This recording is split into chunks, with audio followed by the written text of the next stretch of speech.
하나님의 말씀 요한복음 10장 17절 18절 말씀입니다. 우리 다 함께 읽어보겠습니다. 내가 내 목숨을 버리는 것은 그것을 내가 다시 얻기 위함이니 이로 말미암아 아버지께서 나를 사랑하시느니라. 이를 내게서 빼앗는 자가 있는 것이 아니라 내가 스스로 버리노라. 나는 버릴 권세도 있고 다시 얻을 권세도 있으니 이 계명은 내 아버지에게서 받았노라 하시니라. 아멘.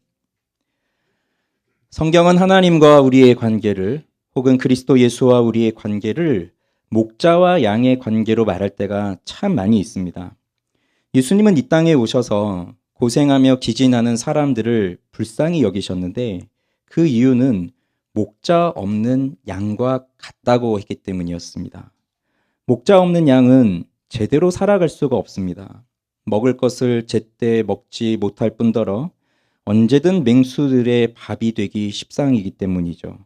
그래서 양에게 있어 목자는 필수적인 존재입니다. 목자는 이렇게 여리고 약한 양을 돌볼 수 있는 능력과 사랑을 가지고 있습니다. 그렇기 때문에 목자는 양들을 위해 목숨을 버릴 수 있는 존재입니다. 이 관계, 즉 목자와 양, 목양의 관계에 대해서 예수님은 요한복음 10장에서 우리에게 가르쳐 주고 계셨는데 오늘은 이 주제의 마지막 부분을 볼 것입니다. 17절을 보면 예수님은 의미심장한 말씀을 하셨어요. 내가 내 목숨을 버린다 라고 하는 말씀입니다. 사실 이것은 앞에서부터 여러 번 반복해서 하신 말씀입니다. 성경에서 반복적으로 나온다는 것은 강조의 의미가 있어요.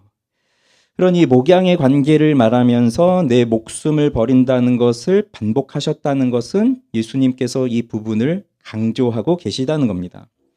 그러면 예수님은 왜 여러 차례에 걸쳐서 목숨을 버린다라고 하는 어찌 보면 되게 무서운 말씀, 또 어떻게 보면 굉장히 극단적인 말씀, 이런 말씀을 하고 계신 것일까요? 그 의미를 살펴보면서 목자와 양의 관계, 진정한 목양의 관계가 무엇인지 오늘 마지막으로 살펴보려고 합니다. 자, 첫째로 볼 것은 목숨을 버린다는 의미가 무엇인가 하는 것입니다.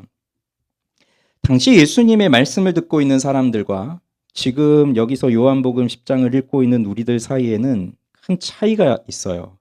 당시의 사람들은 예수님이 내가 내 목숨을 버린다라고 말씀하셨을 때 그것이 무슨 뜻인지를 제대로 알 수가 없었습니다. 그래서 이 말씀 이후에 이어지는 19절부터 보면 이 말씀을 들은 사람들이 이 말씀으로 말미암아 유대인들 중에 분쟁이 다시 일어났다고 해요. 이게 무슨 말인지를 모르니까 심지어 예수가 미쳤다라고 하는 말까지 하게 됩니다. 혼란스러운 것입니다. 그러나 오늘 이 자리에 있는 우리들은 이 말씀을 들으면 바로 이해할 수가 있습니다. 우리는 그리스도의 십자가의 죽음을 알고 있기 때문이죠. 그렇습니다. 여기서 목숨을 버리신다라고 하는 의미, 1차적으로 볼 때 그것은 십자가에서 우리의 죄를 지고 우리를 대신하여 죽으시는 대속의 죽음을 가리키는 것입니다. 예수님이 우리의 선한 목자가 되어주신다는 사실은 우리를 위해 십자가에서 못 박혀 죽으심으로 확실히 나타났습니다. 우리는 죄 가운데 태어나서 하나님과 이웃을 미워하는 성향을 갖고 살아가고 있는 사람들이 되었고 공중의 권세 잡은 자, 즉 사탄의 권세 아래 놓여서 본질상 진노의 자녀로 살고 있습니다. 이렇게 살아가는 사람들은 하나님의 진노를 피할 수가 없습니다. 그래서 늘 하나님을 대적하고 하나님을 향하여서는 반역을 하고 하나님을 사랑하지 않고 하나님을 우습게 여기고 오로지 자기 자신만을 위해서 살아갑니다. 그러니 하나님의 말씀은 듣기가 싫고 말씀에 순종하고 싶지는 않지만 사탄의 말이라든지 죄악된 것에는 고분고분 따라가는 악한 모습으로 살아가는 것이 우리들의 모습입니다. 이렇게 살다가 결국은 하나님의 심판을 피할 수 없는 그런 운명과도 같은 삶을 살 수밖에 없는 죄인들이지만 그리스도 예수께서는 이런 우리를 위해서 십자가에 못 박혀 죽으셨습니다. 내가 받아야 할 영원한 하나님의 진노를 그분께서 대신 받으신 것입니다. 예수님의 죽음은 우리가 받아야 할 형벌의 문제를 단번에 해결해 주신 것입니다. 그래서 우리는 그리스도의 십자가를 바라볼 때마다, 그리스도의 십자가를 생각할 때마다 나를 구원하여 주시는 하나님의 은혜, 하나님의 사랑을 기억해야 합니다. 이것을 목양의 관계, 목자와 양의 관계로 비유해서 좀 생각을 해보면, 예수님의 이 죽음이라고 하는 것은 늑대들이 양인 우리를 물어가고, 그래서 이리저리 물고 뜯고 해치고 그렇게 하고 있을 때 예수님이 그 늑대의 소굴로 달려가셔서 이리저리 물리고 상한 우리를 다시 안전한 양의 우리로 데리고 오시는 그런 모습이고요. 우리를 향해서 무자비하게 달려드는 그 맹수들로부터 예수님은 친히 자신의 온몸으로 막아서시면서 내가 물리고 뜯기고 살점이 뜯기고 해야 되는데 예수님이 자신의 몸으로 막아서시면서 예수님의 살이 뜯기고 예수님의 피가 나고 그러면서 그 시간에 우리를 향해서는 도망가라고 하시는 그러한 모습입니다. 그런 그림이에요.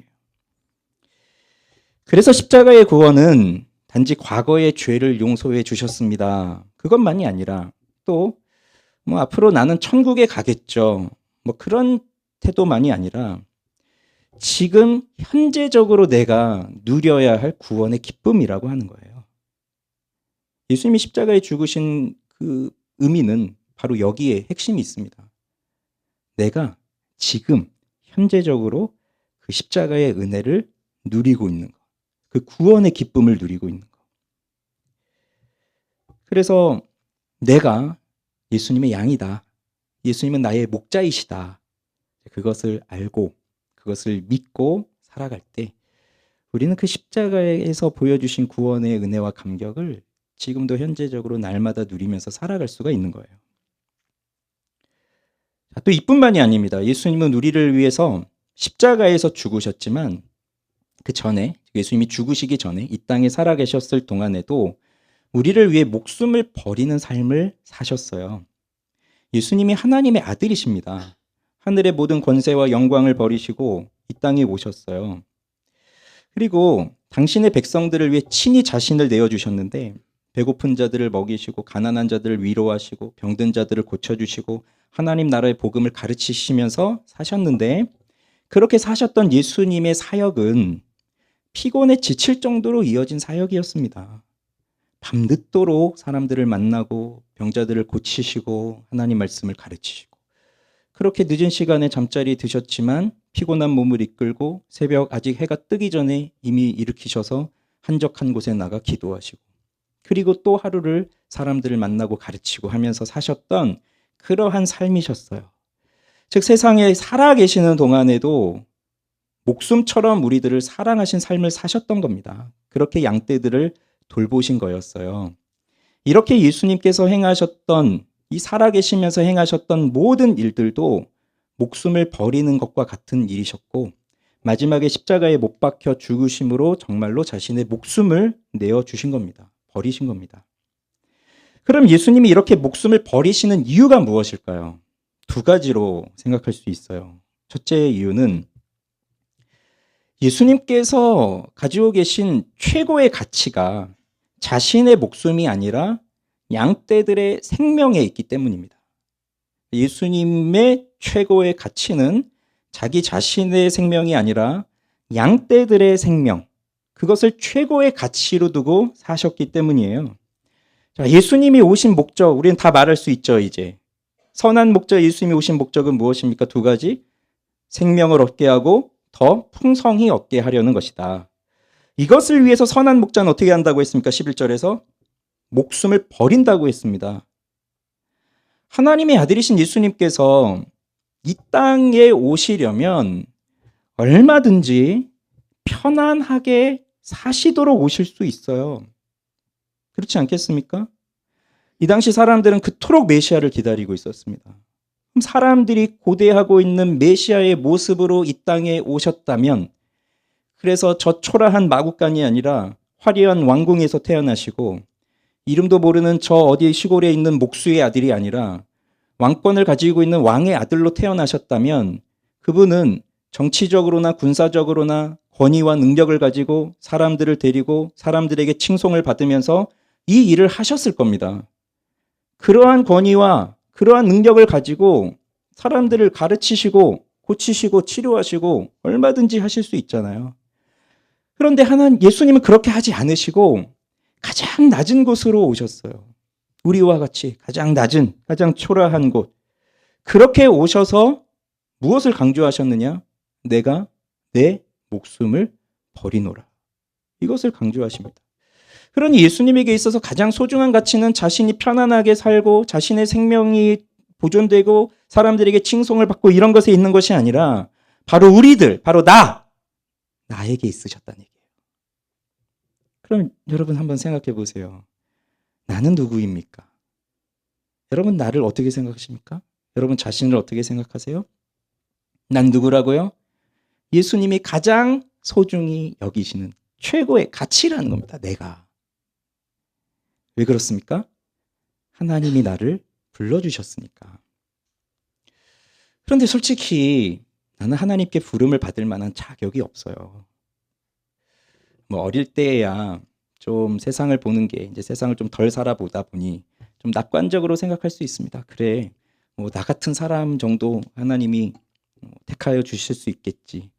그리고 다른 사람들하고 비교하면서 살면서 저 사람들보다 그래도 내가 더 잘하는 것 같아. 더 열심히 사는 것 같아.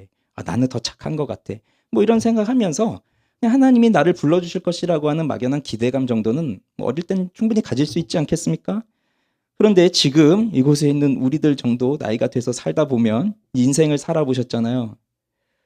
나도 세상에서 살면서 사람들에게 그렇게 인정받지 못하고 또 내가 나를 생각할 때도 좀 이상한 것도 많고 부족한 것도 너무 많고 못하는 것도 너무 많고 그러면서 사람들한테 거절도 당하고 배신도 당하고 이러면서 살다 보니까 내가 과연 소중한 존재인가? 이런 생각을 하기가 점점 어려워져요. 나는 형편이 없어 보이죠. 늘 실패했죠. 늘 부족했죠. 늘 넘어졌어요. 세상 일도 그런데 우리는 하나님 앞에 나아가는 일도 못했어요. 그래, 올해는 더 하나님을 잘 섬겨보자. 올해는 예수님 더 사랑해보자 라고 했지만 그것도 제대로 못했어요. 그러면서 오늘 여기까지 와 있는데 그러니 어릴 때야 이상적으로도 생각해보고 하지만 지금은 현실을 너무 잘 알고 있기 때문에 나 같은 사람은 안 될 거야. 아니 하나님은 나 같은 사람도 제대로 봐주실 수 없을 거야. 나도 나를 용납을 못하는데 하나님이 어떻게 나를 용납하실 수 있겠어.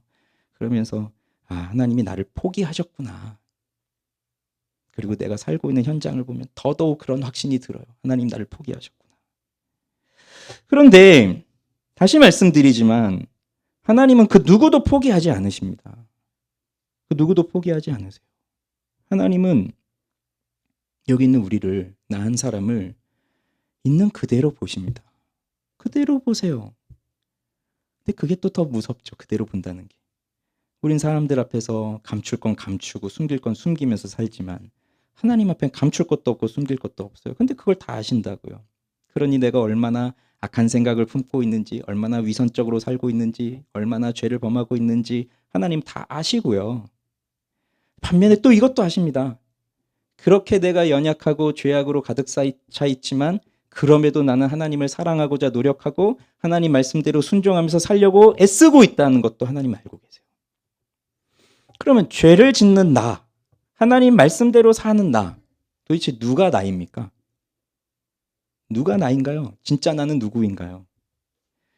죄를 짓는 나도 나이고 하나님 말씀대로 사는 나도 나예요. 하나님 그걸 다 아세요. 그것을 다 아시고 나를 부르셨어요. 그러니 세상에서는 누군가에게 속하고 부름받고 선택되기 위해서는 점수를 따야 되고 인정받아야 됩니다. 어떤 자리에 들어가기 위해서는 그 자리에 맞는 자격 요건들을 갖춰야 됩니다. 다른 부분에 있어서 훌륭하더라도 그 부분에 있어서 능력이 없으면 또 뽑아주지 않습니다.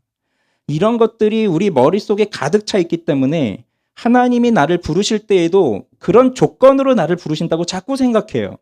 아니라고 계속 말씀드려도 우리 머리는 그렇게 고정이 되어 있어서 하나님은 그래도 잘하는 사람을 뽑으실 거야. 자꾸 그 생각을 하고 있어요. 그러나 복음은 내가 무엇을 더 한다고 해서 하나님이 나를 더 사랑하시는 것도 아니고, 내가 무엇을 못했다고 해서 하나님이 나를 덜 사랑하시는 것도 아니에요. 그게 복음이에요. 세상과 다른 겁니다. 그러니 하나님이 그냥 나를 있는 그대로 보신다고요. 넘어졌으면 넘어진 그대로, 실패했으면 실패한 그대로, 또 다시 힘을 내서 하나님께 달려가고 있으면 그 모습 그대로. 그러니 나는 하나님께 점수 따려고 노력할 필요도 없고, 그 점수 따서 하나님이 나를 바라봐 주시는 것도 아니에요. 그저 하나님은 나를 사랑으로, 하나님의 은혜로 나를 부르셨다는 겁니다.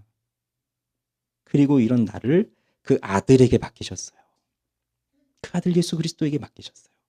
그래서 예수님은 지금도 하늘에서 뭐하고 계신 줄 아십니까? 우리를 위해 기도하고 있으십니다. 아버지, 저들을 보십시오. 저 빗소만 교회에서 오늘 이 주일 아침이라고 모여 예배드리는 저들 한 사람 한 사람들을 보십시오. 이 아들의 피로 산 아버지의 자녀들입니다. 그러니 끝까지 저들을 지켜주십시오. 지금 예수님이 우리를 위해 하고 계신 기도의 내용이에요. 그렇기 때문에 예수님은 바로 이런 나를 위해서 목숨을 버리신 겁니다. 자신의 생명보다 나, 정말 보잘것없다고 생각하는 그 누구보다 자기가 자기 자신을 제일 하찮게 여기잖아요. 다른 사람들은 넌 괜찮아, 너 소중한 존재야 라고 해도 나만은 그걸 받아들이지 않잖아요. 내가 제일 못났어, 내가 제일 힘들어, 내가 제일 형편없어. 그렇게 생각하고 있는 나를 예수님은 가장 소중하게 여기시기 때문에 자신의 목숨을 십자가에서 버리셨다는 거예요. 그래서 여기서 우리가 깨닫는 것이 있습니다. 예수님의 죽음을 통한 사랑을 깨달은 우리 한 사람 한 사람들은 인생에 있어 가치관의 변화가 온 사람들이라는 겁니다.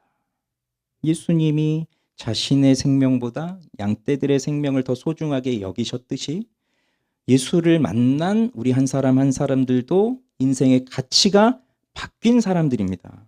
가치관이 변했습니다. 가치관의 대변혁이 일어난 사람들입니다.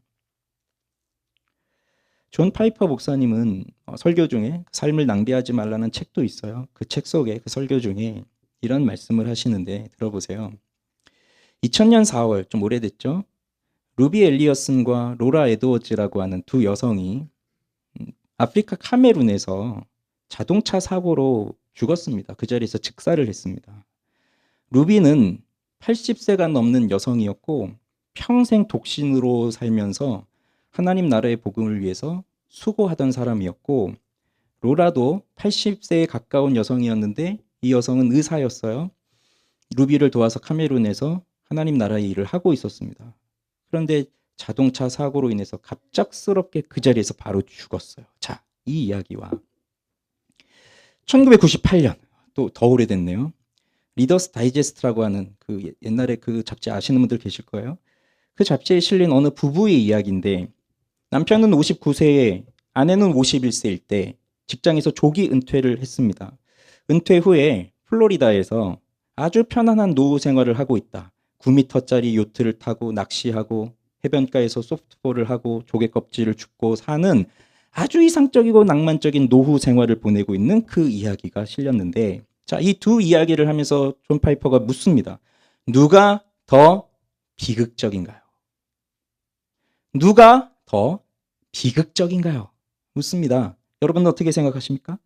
80세가 넘도록, 그러니까 즉 80년이 넘는 일생 동안 아프리카에서 고생만 하다가, 비록 의사라 할지라도 뭐 자신의 안위를 위해서 산 것이 아니니까 편하게 산 적이 없을 겁니다. 그렇게 살다가 결국 사람들에게 뭐 박수도 받지 못하고 갑자기 자동차 사고로 즉사해버린 그 두 여성의 삶이 비극적인 것이냐, 아니면 50대에 조기 은퇴하고 돈 많이 벌어서 아무 걱정도 없이 편안하게 노후를 보내고 있는 조개 껍질 주는 그 활동을 하면서 살고 있는 이 사람이 더 비극적이냐? 누가 더 비극이라고 생각하십니까? 일반적으로 생각하면 아마 루비와 로라가 비극적이다.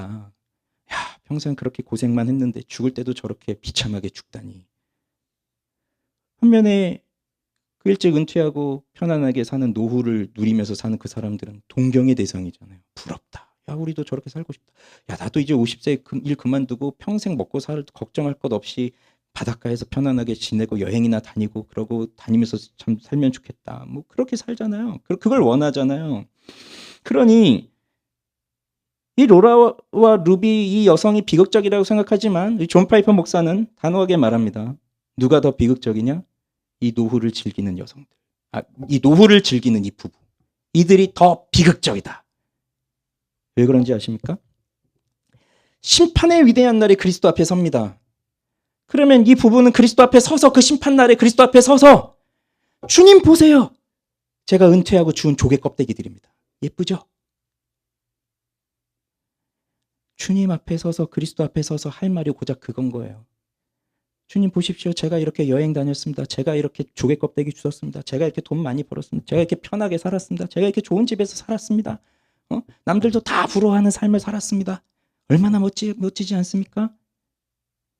근데 그게 가장 비극이라는 겁니다. 주님 앞에 마지막에 할 말이 고작 보세요. 제가 이거 조개 껍데기 주었는데요. 이거밖에 없으니까요. 그래서 이것이 세상은 이렇게 살도록 그 사람들을 조장하고 있고 사람들을 이렇게 선동하고 있고 이렇게 살아가는 것이 성공이라고 말하고 있지만 그런데 이것이 곧 삶을 낭비하는 거예요. 이렇게 사는 게 삶을 낭비하는 거예요. 세상의 모든 사람들은 다 이렇게 살고 있어요. 삶을 낭비하면서 허비하면서. 동의가 되십니까? 안 돼도 어쩔 수 없습니다. 그러나 그리스도 앞에서는 이것이 세상을 낭비하고 삶을 낭비하는 겁니다. 근데 우리는 이렇게 생각할 수 있는 이유는 뭐죠? 가치관이 변했기 때문이에요.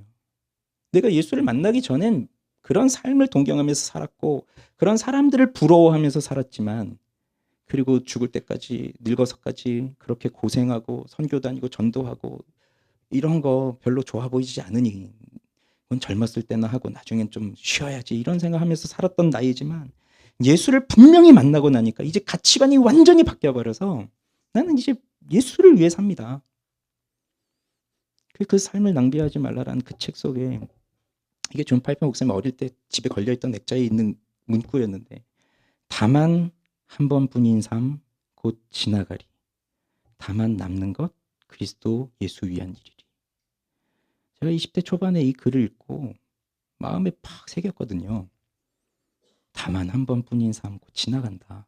다만 남는 건 그리스도 위한 일이다. 근데 우리는 그 한 번에 지나가 버릴 그 삶을 위해서 평생을 쓰면서 살아요. 삶을 낭비하면서. 동의하지 않는 분이 있을 겁니다. 이렇게 일찍 은퇴하고 편안한 노후를 위해서는 얼마나 그 젊은 시절에 쉬지 않고 일했겠어요. 자기가 재벌 손자가 아닌 이상은. 근데 그게 낭비하는 삶이라고요. 자기를 위해서 사는 삶. 결국 사람은 자기 가치관에 따라 움직일 수밖에 없어요. 내가 어디에 가치를 두고 있느냐에 따라 삶의 목적이 바뀌고 자기 삶이 움직일 수밖에 없습니다. 그리고 그걸 잘 보여주는 게 돈입니다. 내가 돈을 어디에 쓰고 있느냐, 그리고 내가 시간을 어디에 쓰고 있느냐, 이런 걸 보면 내 가치가 어디 있는지가 분명히 나와요. 그래서 예수님은 하늘에 계시고 우리는 이 땅에 있는데, 그래서 매주 지금 반복적으로 말씀드리는 건 예수님께서 이 땅에 있는 우리들에게 사람 목자를 세우셔서 그 목자들을 통해서 목양을 받게 하셨다는 거 말씀드렸잖아요. 그러면 세워진 사람 목자들은 어떤 사람들이라는 것입니까? 이 가치관의 대변혁이 일어난 사람들이라는 겁니다. 그래서 나의 편안한 삶과 부유한 삶을 추구하면서 사는 것이 아니라 하나님께서 맡기신 영혼들을 최고의 가치로 여기면서 사는 사람들이에요. 그래야만 할 수 있는 거예요, 이 섬김을. 그래서 예수님은 자신을 3번이나 부인했던 베드로를 찾아가셔서 그를 용서하시고 회복하시고 그에게 위대한 사명을 맡기시는데 무엇을 질문하셨나요? 넌 이제 회개 다 했느냐? 넌 이제 나를 위해 목숨을 버릴 각오가 됐느냐? 너는 이제 성경을 다 읽어서 내가 가르친 말씀들을 다 외우고 있느냐? 넌 하루에 기도를 몇 시간씩 하고 있느냐? 이런 것들을 물으신 것이 아니라 하나, 뭘 물으셨어요? 네가 나를 사랑하느냐? 이거 하나 물으셨어요. 그러니 가장 중요한 건 예수님을 사랑하는 것. 이게 최고의 가치라는 겁니다. 이게 바뀌어진 사람이에요. 예수를 만난 사람은 이게 바뀐 사람이에요. 예수가 최고입니다. 예수를 사랑하는 것이 최고입니다. 그래서 뭐 목사가 되었든 목회자가 되었든 뭐 교회에서 아이들을 가르치는 교사가 되었든 학교에서 아이들을 가르치는 교사가 되었든 뭐 아니면 구역장이나 리더가 되었든 새가족 위원들을 섬기는 사람이 되었든 아니면 우리 성도들이 먹을 밥과 반찬을 준비하는 섬김을 하였든 간식을 준비하든 아니면 이 예배당을 위해서 청소를 하든 뭘 하든지 간에 어떤 사람들이어야 된다고요? 가치관의 변화가 일어난 사람들이어야 한다는 겁니다. 그럼 내가 청소를 해도 왜 하는 겁니까? 영혼을 위해서. 간식을 준비해도 왜 하는 겁니까? 영혼의 변화를 위해서 하는 거예요. 저는 계속 이 목자와 양을 얘기하면서 아마 우리는 이 얘기를 들으면 사람 목자를 세우셨다고 할 때 그냥 제일 먼저 드는 생각이 목사들을 생각할 겁니다. 초반에 말씀드렸잖아요. 예전에 이걸 가르칠 때 한 청년이 이건 목사님들이나 들어야지 왜 제가 이걸 배웁니까? 이건 목사님들이나 알고 계셔야 될 것 같은데 이런 얘기 했다고 했잖아요. 저는 최고의 목자는 부모라고 생각을 해요. 목사도 아니고 부모. 나한테 내가 결혼해서 내가 자녀를 낳았다고 한다면 그 사람은 하나님이 그 아이의 목자로 세워주신 거예요. 그 영혼을 그에게 맡기신 거예요. 내 자식이 아니라 하나님의 자녀예요. 근데 나에게 맡기신 거예요. 나한테 위탁하신 거예요. 부모는 최고의 목자입니다. 아버지, 어머니 최고의 목자예요. 아빠, 엄마는. 그러면 부모가 가지고 있는 가치관을 따라 자식들은 살아갈 수밖에 없거든요. 부모가 돈과 세상의 안정과 이런 것을 가치관으로 여기고 있다면 아무리 교회를 다니고 있어도 교회를 섬기는 모든 목적이 나의 안정과 나의 평안함과 나의 성공을 위한 것이 있다면 자녀들도 그대로 교회 다니면서 그걸 배우면서 사는 것이고요. 가치관을 따라갈 수밖에 없어요. 나중에 물으실 겁니다. 너의 자녀는 어떻게 되었느냐. 가장 최고의 목자예요. 우리는 한 사람도 여기서 빠져나갈 수 없어요. 나는 목자 아닙니다. 그러니 나한테 이런 거 요구하지 마십시오. 그럴 수가 없어요. 근데 이 영혼을 섬기는 건 그러다 보니 간단한 문제가 아닌 거예요. 그냥 일주일에 한 번 나와서 뭐 섬기고 그런 게 아니에요. 그래서 제가 우리 리더들 또 교사들에게 반복해서 요구하는 것들이 있습니다. 모임 인도자가 되지 마십시오. 뭐 구역장이 됐다? 그럼 나와서 구역 모임을 일주일에 한 번 하실 거 아니에요? 그럼 뭐 1시간 정도, 뭐 2시간 정도 하는 그 모임을 인도하는 사람이 되지 마십시오. 자, 이거 읽어볼까요? 집사님 뭐라고 생각하세요? 자, 이거 읽어볼까요? 이런 것인가요? 그 모임 진행하는 MC 하지 말라는 겁니다. 그럼 뭐 해야 되느냐? 교사도 마찬가지예요. 콩과 공부 뭐 10분, 20분 하기 위해서 아이들 불러 모아놓고 앉아가지고 20분 가르치고 그걸로 다? 그게 아니라 그 1시간 또는 20분, 30분 짧은 시간이라 하더라도 그 시간을 위해서 그냥 모임 인도를 하는 게 아니라 한 주간도 그 일을 생각하면서 기도하면서 준비하는 사람. 그래서 그 30분의 짧은 시간을 위해서 모든 걸 쏟아붓는 사람이 되란 얘기예요. 그러면 모임 인도만 할 수가 없어요. 그 사람은 무엇을 생각하고 있을까? 이 사람은 왜 이렇게 하지 않을까? 왜 이 사람은 여기 이렇게 잘 따라오지 않을까? 이 사람 어떻게 해야 또 영혼이 변화되고 하나님 앞에 나아갈 수 있을까? 이 사람은 왜 회심을 아직도 못하고 있지? 어떻게 해야 회심할 수 있을까? 이게 늘 관심이면서 그 30분 혹은 1시간 그걸 위해서 쏟아붓는다고요. 그게 가치가 바뀐 사람들의 모습이에요. 영혼을 섬기는 사람들의 모습이에요.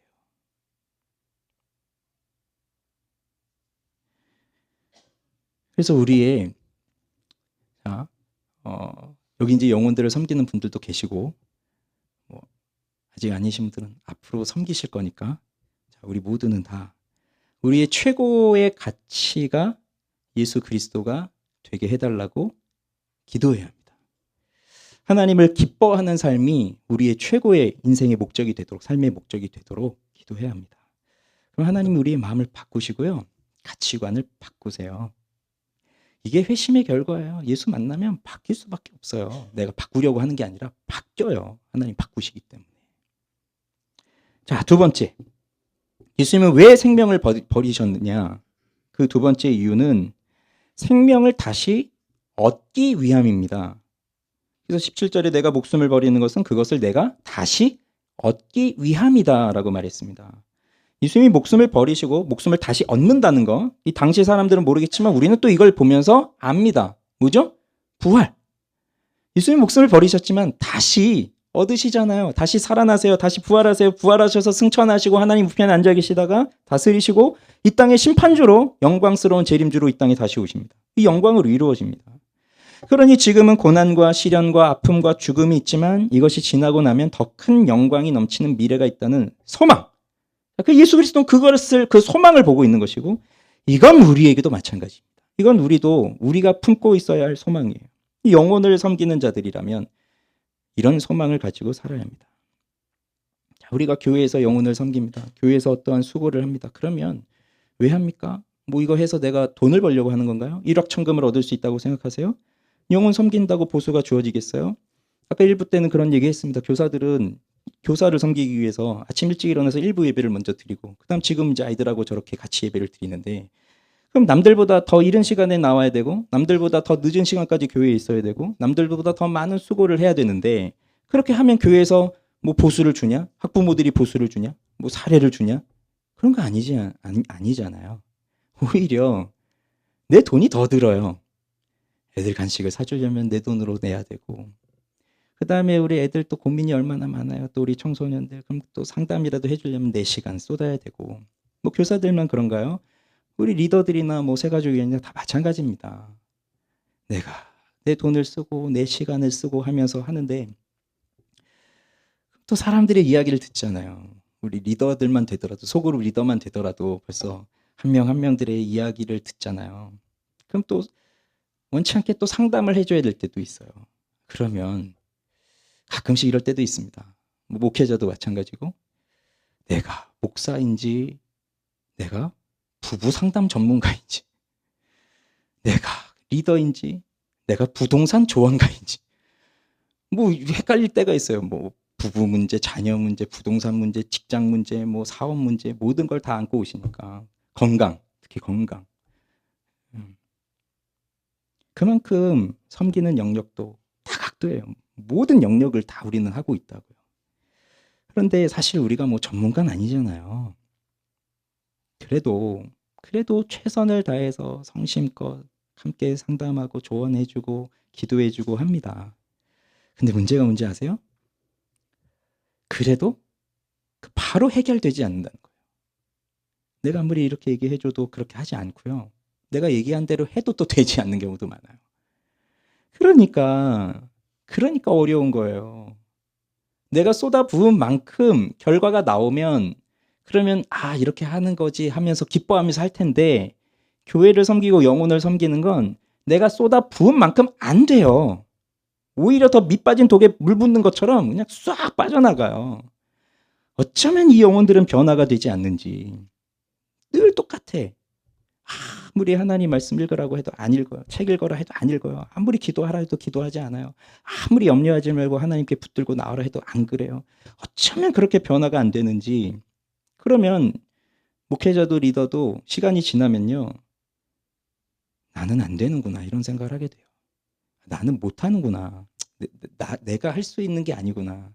그러면 자연스럽게 나는 그만둬야 되겠네. 나는 영혼을 변화시킬 수 있는 힘이 없어. 나보다 더 좋은 사람이 와야 될 수밖에 없겠다. 이렇게 갈 수밖에 없어요. 그런데 이런 생각을 아마 많이 섬겨보신 분들은 이런 생각 많이 해보셨을 건데 그때가 중요해요. 거기서 물러나면 안 됩니다. 하나님이 나를 포기하지 않으셨듯이 나도 포기하지 말아야 돼요. 당장의 변화는 일어나지 않아요. 그걸 받아들이세요. 당장에 눈에 보이는 열매가 없을 수도 있어요. 오히려 빠져나갈 수 있어요. 내가 아이들 5명을 맡았는데 1년 지나보면 3명이 됐을 수도 있어요. 그냥 뭐 어영부영한 게 아니라 정말 최선을 다해서 다 쏟아부었는데도 그럴 수 있어요. 그렇지만 예수님 말씀하셨잖아요. 하늘의 밀이 땅에 떨어져 죽지 않으면 하늘 그대로 있고 죽으면 많은 열매를 맺느니라 라고 했잖아요. 내가 죽지 않으니까 여전히 그대로인 거고 변화가 안 되는 거고 내가 죽으면 많은 열매를 맺는데 그렇기 때문에 이 섬긴다는 건 목자의 삶을 산다는 건 죽음을 방불한 삶입니다. 목숨을 다해야 되는 일이라는 겁니다. 엄마들이 자기 자식 키울 때 그냥 대충대충 하나요? 사실 그 하나하나의 목숨을 건 일이에요. 나도 피곤하지만 밤에 깨면 다시 나도 깨서 아기 젖줘야 되고 옷 입혀줘야 되고 뭐 씻겨줘야 되고 아이들 아프면 밤새면서 간호해줘야 되고 그런 모습들이 사실 목숨을 건 모습들이잖아요. 엄마들이. 나 힘드니까 네 알아서 해라. 뭐 그런 엄마들은 없잖아요. 그러니까 영혼을 섬긴다는 건 그냥 뭐 깔짝깔짝 해서는 안 되는 것이고 정말 할 거면 최선을 다해서 해야 된다. 그러나 우리는 이렇게 못하게 하는 것들이 너무 많아요. 사탄은 누구를 가장 싫어할까요? 영혼을 섬기는 사람들입니다. 복음을 전하는 사람들 가장 싫어하죠. 그러니까 우리를 가만히 두지 않아요. 늘 우리 공격 대상이고 우리를 넘어뜨리려고 늘 호시탐탐 우리를 노리고 있습니다. 그 문 밖에서 웅크리고 있어요. 죄가 문 앞에서 웅크리고 있어요. 우리 문 열면 팍 집어삼키는 겁니다. 그래서 우리는 많은 시험, 많은 유혹 뭐 있습니다. 그렇지만 목숨을 버리신 선한 목자이신 예수 그리스도를 의지하며 살아간다면 우리는 능히 할 수 있어요.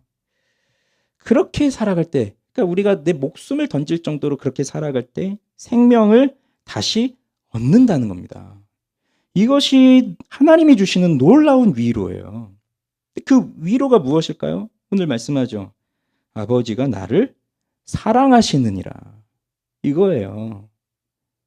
하나님이 주시는 위로와 선물은 네가 이렇게 수고했으니까 돈을 더 주고 네가 이렇게 수고했으니까 좋은 집을 주고 네가 이렇게 수고했으니까 은퇴 후에는 편안하게 살게 해주고 그게 아니라 아버지가 나를 사랑하시는구나. 이겁니다. 예수님이 이렇게 살고 이렇게 죽으셨던 건 그 아버지의 사랑을 바라보셨고 그 사랑을 누리는 기쁨이 있었기에 가능했던 겁니다. 이건 우리도 마찬가지입니다. 하나님이 나를 사랑해 주십니다. 사실 우리의 모든 문제는 하나님과의 관계가 깨어진 것에 다 있습니다. 하나님과의 관계가 깨어졌기 때문에 모든 것이 다 깨졌습니다. 그러면 우리 인생에 나타나는 모든 문제를 해결하기 위한 유일한 방법은 하나님과의 관계를 회복하는 것밖에 없어요. 돈 문제는 돈으로 해결하는 게 아니라 하나님과의 관계로 회복하는 거예요. 그런데 아버지가 나를 사랑하신다. 즉 하나님과의 관계가 회복이 된다는 거거든요. 그러면서 하나님이 주시는 기쁨을 누리는데, 위로를 누리는데 이 위로를 통해서 어려움을 이길 수가 있어요. 벌써 여기까지 얘기해도 야, 이거 교회에서 섬기라는 거야? 말라는 거야? 야, 저렇게 하면 뭐 누가 하겠어? 나도 좀 섬겨볼까 했는데 목숨을 걸어야 된다고? 나는 안 되겠구나. 지금 시간도 안 되고 형편도 안 되고 뭐 어디 무서워서 하겠어 이거? 그렇지만 하나님이 말할 수 없는 위로를 주신다고요. 근데요, 이 영혼을 섬기는 게 굉장히 신비롭습니다. 위대한 힘이 있습니다. 지금 이렇게 말해도요, 이게 도대체 뭔 얘기를 하는가 감이 안 오시는 분들도 많으실 거예요. 하나님이 위로를 주신다고? 근데 왜 나한테는 위로가 없지? 이런 생각하시는 분들 계실 거예요. 누구보다도 내가 가장 위로를 받아야 되는데 하나님은 나한테 위로를 안 주시던데 이런 생각하시는 분들이 있을 거예요. 왜 그럴까요? 자, 영혼을 섬긴다는 거는요, 변하지 않는 영혼과 맞닥뜨리는 거예요. 내가 아무리 잘 가르치고 뭐 기도하고 눈물을 흘리고 돈을 갖다 쏟아붓고 시간을 내주고 해도 영혼이 변화가 되지 않아요. 그러면 그 변하지 않는 그 영혼을 보면서 나는 나도 이렇게 변하지 않는구나라는 걸 깨달으면서 하나님이 나를 보시면서 얼마나 안타까우실까 하는 걸 깨달아요. 그렇게 되면 기도하게 됩니다. 비로소 기도의 자리로 나오게 돼요. 뭐 기도표 교사니까 그래도 일주일에 뭐 기도 체크하고 해야 되니까 하고 그런 기도가 아니라 정말 이 마음 깊은 곳에서부터 우러나오는 진실한 기도가 나오기 시작하는 거예요. 이 마음, 우리 마음 저 밑바닥에서부터 바가지를 던져서 거기서 팍팍 긁어 오르는 이 밑바닥에 있는 것부터 쏟아져 나오는 기도가 나오기 시작하는 거예요. 그때 비로소. 그냥 형식적인 말로 하는 기도가 아니라. 근데 그 기도의 제목이 뭐예요? 이 영혼을 변화시켜 달라고 하는 기도예요. 내 기도가 아니라. 하나님, 제가 너무 힘들고 괴로우니까 저 좀 어떻게 좀 봐주세요. 그게 아니라 저 사람을 좀 불쌍히 여기시고 저 사람을 좀 만나주세요라고 하는 기도가 여기서 나오는 겁니다. 그렇게 기도하잖아요. 나는 나를 위해 기도한 적이 없는데 하나님은 나의 문제를 다 해결해 주세요. 이게 신비예요. 그러면 야, 나는 정말 괜찮은 사람인 줄 알았고 난 내가 잘할 수 있을 거라고 생각했지만 야, 난 정말 아무것도 아니구나 하고 자기 자신이 확 무너지는데, 근데 그럴수록 더 기도하게 되죠. 그러면 기도할 때마다 하나님 위로를 주세요. 여러분, 눈물을 닦아주시는 하나님의 손길은 누구에게 필요한 겁니까? 눈물을 닦아주시는 위로의 손길을 하나님이 내미시는데 그 손길이 필요한 사람이 누구냐고요. 어려워요? 쉽잖아요. 눈물을 닦아줄 손은 누구한테 필요한 거예요? 눈물 흘리는 사람한테 필요한 거잖아요. 근데 나는 눈물을 흘려본 적이 없어요. 그러니 하나님의 위로의 손이 안 온다고요, 나한테.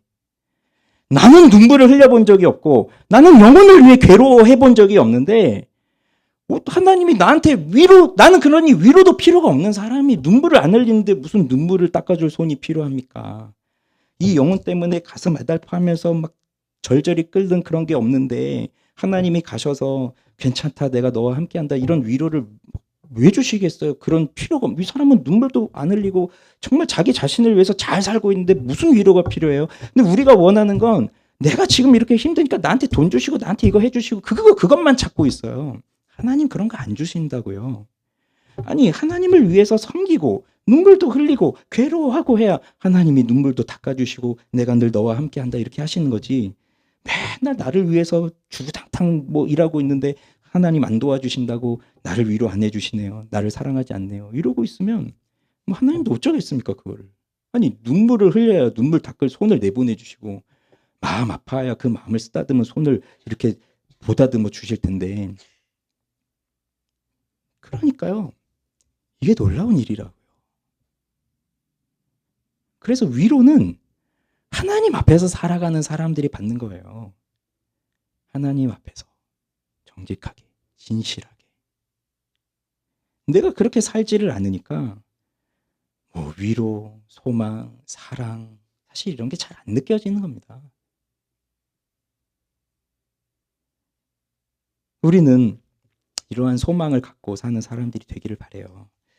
그러니 영혼들을 섬기고 사랑하고 그러면서 좀 눈물도 흘리고 괴로워하고 이런 게 필요하죠. 내가 섬길 대상이 없다고요? 말씀드렸잖아요. 자기 자녀들이에요, 자녀들. 네, 최고의 양떼는. 부모라면 내 자녀를 위해 눈물을 흘려야죠. 공부 때문이 아니라 학교 어디 못 가서가 아니라 회심 못했다는 것으로. 이 영혼이 지금 모태신앙으로 태어나서 지금껏 사는데 예수를 아직도 못 만나고 있으니 그게 평생 우리가 흘릴 눈물이에요. 그러면 하나님 위로를 주신다고요. 자, 이제 마지막으로 예수님은 목숨을 스스로 이제 버리셨다고 했는데 그걸 봅시다. 18절 한번 읽어보죠. 이를 내게서 빼앗는 자가 있는 것이 아니라 내가 스스로 버리노라. 나는 버릴 권세도 있고 다시 얻을 권세도 있으니 이 계명은 내 아버지에게서 받았노라 하시니라. 내 목숨을 버린다. 이 버린다라고 번역된 이 동사를 티셈이라고 하는 그 헬라어 동사가 쓰여져 있는데 이게 11절, 15절, 17절, 18절 반복돼서 나오고 있어요. 근데 이 동사의 뜻은 놓다란 뜻이에요. 어떤 물건을 어디에다 딱 두는 거, 또는 어떤 사람을 어떤 자리에다 배치시키는 거, 뭐 다양한 뜻이 많은데 우리말에는 이제 버린다고 번역을 해 놓았죠. 근데 여기서 특별한 거는 17절, 18절에 에고라고 하는 그 주어, 나, I, 영어로 하면 I, 그 에고라고 하는 주어가 함께 쓰여져 있다는 것입니다. 아니, 이게 왜 중요하지? 헬라어는 동사에 성수격이 다 있기 때문에 굳이 주어를 쓰지 않아도 그냥 이게 2인칭인지 3인칭인지 1인칭인지 과거인지 현재인지 미래인지가 다 나와요. 그래서 보통은 안 써요, 주어를. 그냥 동사만 쓰고 이렇게 쓰죠. 근데 주어를 쓴다는 건 그걸 강조하고 있다는 겁니다. 내가 목숨을 버린다. 예수님이 목숨을 버리는데 내가 버린다라고 하는 걸 강조하고 있고 18절엔 더더군다나 내가 스스로 버린다라고 하는 말까지 하심으로써 완전 강조하고 계신 거예요. 그러니 이건 예수님이 목숨을 버리는 게 누군가에 의해서 억지로 빼앗기는 죽음도 아니고 누군가의 강요에 의해서 억지로 죽는 죽음도 아니라 또는 자신의 목숨을 이제는 더 이상 모르겠다 하고 내던져 버리는 그 목숨을 포기하는 그러한 포기도 아니라 이건 하나님의 뜻에 순종함으로써 기꺼이 자신이 스스로 내놓는 죽음이라고 하는 거예요. 자원하는 마음으로 하나님이 맡기신 영혼들을 소중한 마음으로 그들을 소중히 여기는 마음으로 자원함으로 내려놓으시는 거예요. 예수님의 죽음이 대제사장들 서기관들에 의해서 억지로 죽임을 당하는 것처럼 보이죠. 본디오 빌라도가 사형 선고를 내렸으니 본디오 빌라도에게 사형 선고를 받고 억지로 죽임을 당하는 것처럼 보이지만 그러나 이건 모든 것이 다 하나님의 계획이었고 하나님의 뜻에 순종하시는 예수님의 모습이었습니다. 예수님이 이렇게 말씀하세요. 버릴 권세도 있고 다시 얻을 권세도 있다. 그러니 예수님이 이렇게 목숨을 내려놓으셨고 내주셨지만 다시 얻으실 권세, 즉 부활의 권세도 있다. 그걸 말씀해 주시면서 왜요? 그 아들이 죽게 하는 그 아버지의 뜻과 또 그 아버지의 뜻에 순종하시는 아들은 하나이기 때문에 그 권세가 있는 거예요. 그래서 예수님이 기꺼이 자신의 목숨을 위해서 자신의 목숨을 우리를 위해서 내어주셨기 때문에 그리스도께서 우리를 이 약한 세대에서 건지시려고 하나님 아버지의 뜻을 따라 자기 몸을 대속물로 주셨기 때문에 우리는 지금 우리가 누리고 있는 이 모든 생명과 모든 것들은 다 누구로부터 온 겁니까? 예수님으로부터 온 겁니다. 그래서 우리는 누구의 것입니까? 예수 그리스도의 것입니다. 하이델베르크 림답을 주부에 이제 넣어주고 있는데 꼼꼼히 읽으셨는지 모르겠지만 그 일문이 뭐냐면 살아서나 죽어서나 우리의 유일한 위로는 무엇입니까? 그 답을 아시는 분들은 말해보시죠. 살아서나 죽어서나 나는 나의 것이 아니요 나의 신실한 구주 예수 그리스도의 것입니다. 그게 살아서나 죽어서나 우리의 유일한 위로라는 겁니다. 예수 그리스도의 것이라는 게. 그러니 나의 신실한 구주 나의 예수 그리스도의 것이니 나를 예수님이 원하시는 곳에 기쁨으로 써주십시오. 그곳이 어디든지 나를 주님이 원하시는 곳에 써주십시오. 이게 우리의 기도 제목이어야 해요. 그렇게 우리도 자원하는 마음으로 우리를 하나님 앞에 드리고 예수님이 이 땅에 계셨다면 하셨을 그 일을 우리도 자원하는 마음으로 기쁨으로 하는 겁니다. 그게 우리도 역시 목숨을 버리는 것과 같은 삶을 산다는 거예요. 그러면 그 버리고 끝나느냐? 다시 주어진다는 거거든요. 안 해본 사람은 죽을 때까지 모르는 겁니다. 이게 뭔지. 해본 사람만 아는 겁니다. 해본 사람만. 두리안이 뭐 어떻게 생겼는지 냄새가 어떤지 맛이 어떤지 얘기는 그렇게 많이 들어봤어도 저 동남아 가가지고 거기 가서 직접 두리안 따가지고 까가지고 쪼개가지고 그 냄새를 맡고 직접 내 혀 속에 넣지 않는 한은 그게 뭔지 모르는 것처럼 아무리 얘기를 많이 들어도 이렇게 영혼을 직접적으로 섬기지 않고 하나님의 위로를 받아본 적이 없는 사람 아무리 설교를 많이 들어도 도대체 이게 뭔 소리를 하는지 죽을 때까지도 모르실 거예요. 우리는 살아야 돼요. 이 소망을 갖고 하나님이 주신 위로. 그러면서 내가 또 한 사람의 목자로서 또 다른 영혼들을 섬기고자 하는 그 마음. 자, 말씀을 맺겠습니다. 자, 우리는 9주 동안 이 목자와 양의 관계에 대해서 보았는데 이건 하나님께서 우리 한 영혼 한 영혼들을 세우신 하나님이 정하신 방법이에요. 무슨 목사들이 정한 방법, 교회가 정한 방법이 아니라 하나님이 세우신 방법이에요. 이 관계, 목자와 양의 관계. 그러니 그 누구도 목자가 없이는 행복한 삶을 살아갈 수가 없습니다. 그래서 우리에게 가장 시급한 건 예수님과 목자와 양의 관계가 되는 거예요. 다윗의 고백처럼 여호와는 나의 목자시니 내게 부족함이 없으리로다. 여호와를 내 목자로 모시고 살아가야 되는 것. 이게 가장 시급한 문제입니다. 그리고 그 관계 속에서 견고하게 있어야 돼요. 그래서 몇 가지 말씀드릴게요. 우선 첫째는 여러분 예수님의 사랑을 기억하십시오. 우리는 늘 배반하고 늘 하나님을 떠나지만 하나님은 우리를 버리지 않으셨어요. 날 찾아오셨어요. 내 이름을 부르셨어요. 그리고 나에게 말씀을 건네세요. 근데도 우리는 꿈쩍도 하지 않아요. 아무리 주님이 오셔서 문을 열어달라고 두드려도 우리는 꿈쩍도 하지 않거든요. 그러니 예수님 뭘 하셨어요? 기꺼이 자신의 목숨을 십자가에 못 박아 죽으셨다고요. 기꺼이 목숨을 내어주신 거예요. 여러분, 나를 위해서, 내 주변의 사람들 다 생각해 보세요. 나를 위해서 죽어준 사람이 있습니까?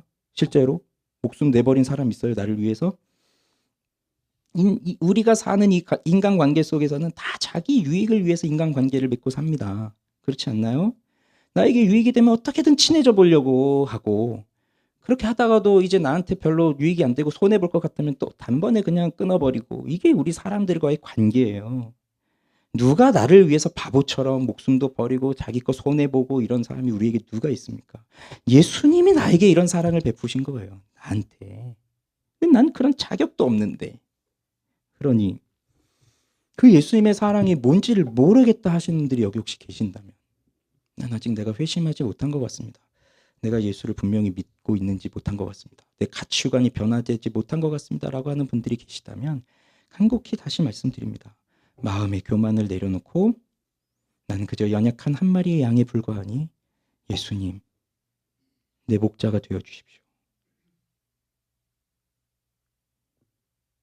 이게요, 그냥 따라하라는 말이 아니고 진짜 나는 연약한 양이니 내 목자가 되어주십시오라고 하는 건 내 생명을 버리는 일이에요. 내 자존심을 버리는 것이고 내가 지금까지 쌓아온 모든 걸 버린다는 거거든요.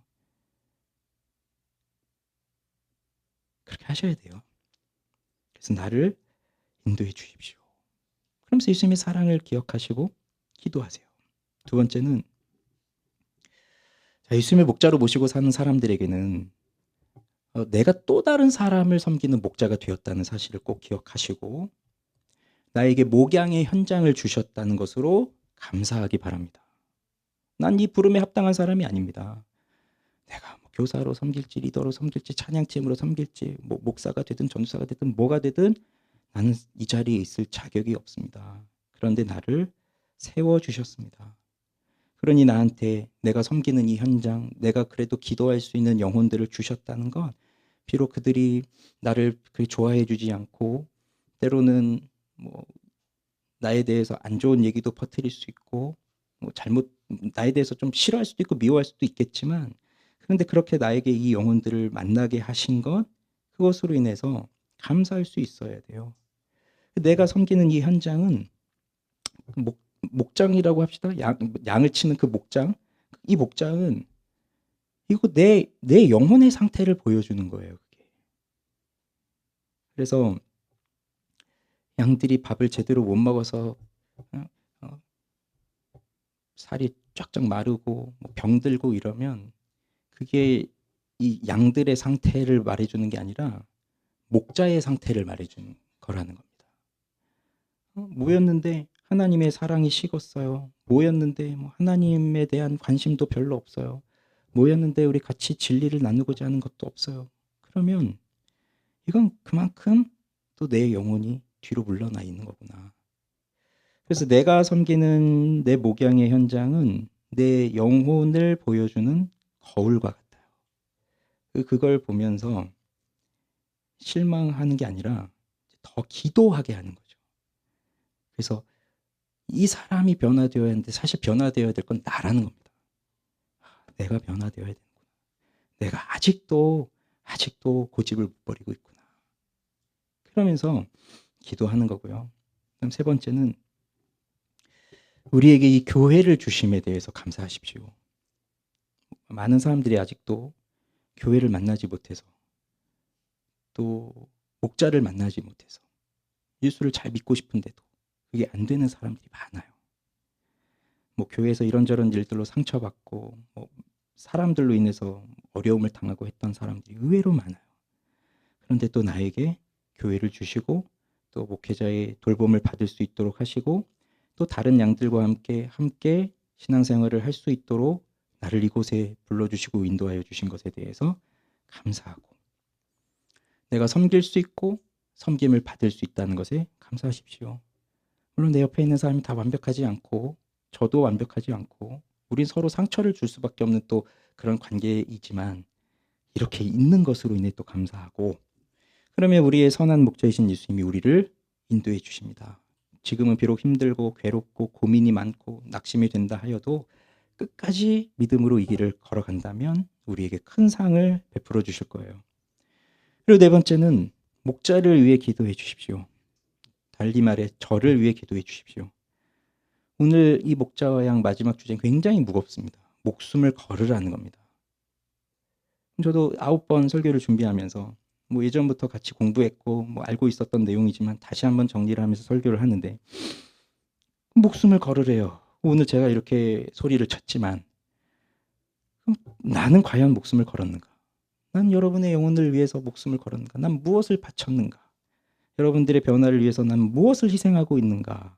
생각해보면 그저 부끄러울 따름입니다. 여러분 한 분 한 분에게 죄송한 마음 너무 커요. 좋은 목자를 만나면 참 좋았을 텐데 나 같은 사람 만났구나. 난 잘하고 싶은데, 사랑하고 싶은데, 섬겨주고 싶은데 못해요. 못하는 것들이 너무 많아요. 그러니 부끄러운 모습도 많고, 내 발목을 붙잡는 것도 너무 많고, 내 기질의 악함도 있고, 나도 여전히 이기적으로 사는 게 있고, 나도 여전히 여러분보다 나 자신을 더 소중하게 여기는 모습들이 있고, 그렇게 살기 때문에 잘 못해요. 그래서 저를 위해 기도해 주세요. 주님의 손으로 붙들어주지 않으시면 언제든 미끄러질 수 있는 게 이 자리거든요. 그러니 꼭 기도해 주시고, 마지막은 이 길은 곧 영광의 길이다라고 하는 걸 마지막으로 기억하시기 바랍니다. 이 목숨을 건 것이라고 해서 부담이라고 생각하지 마세요. 영광이에요, 영광. 제가 하나님이 나를 부르셨구나라고 하는 것을 크게 확신하였을 때 동시에 주셨던 마음이 뭐였냐면, 예수님이 가셨던 길을 나보고 뒤이어 따라오라고 하시는구나, 그것을 깨닫게 되었는데, 그럼 이 길을 간다고 했을 때 다들 반응이 어땠냐면, 아유 힘들겠습니다. 아유 고생할 텐데요. 어떻게 그런 생각을 하셨어요. 다 이런 반응이었고요. 뭐 저도 마찬가지였죠. 그리고 교회를 개척할 때도 마찬가지예요. 또 힘든데 어떻게 개척을, 요즘에 어떻게 이렇게 교회를 개척을. 근데 저는 그때 하나님이 그 나를 부르셨다는 확신과 함께 주셨던 게, 이게 예수님이 가신 길을 가는 거잖아요. 근데 예수님이 가신 길이 첫 번째 그려졌던 거는 십자가의 길이었어요. 십자가를 지고 가는. 그래 나도 십자가를 지고 그 길을, 고난의 길을 가야지 했는데 바로 동시에 주어지는 모습이 뭐였냐면, 근데 이거는 아무나 갈 수 있는 게 아니다. 예수님이 가셨던 길이다. 그리고 예수님이 가신 길은 곧 영광의 길이다. 여기는 아무나 갈 수가 없다. 내가 이 길을 가는구나. 나를 영광의 자리로 불러주셨구나. 다른 사람들은 받을 수 없는 저 영광의 자리로 나를 불러주셨구나. 너무 감격이 넘치는 거예요. 영광의 자리. 이게 고난의 자리, 슬픔의 자리, 뭐 어두움의 자리, 고생하는 자리, 그게 아니라 영광의 자리. 왜요? 예수님이 가셨으니까. 아무리 힘들고 어려워도 영광이에요.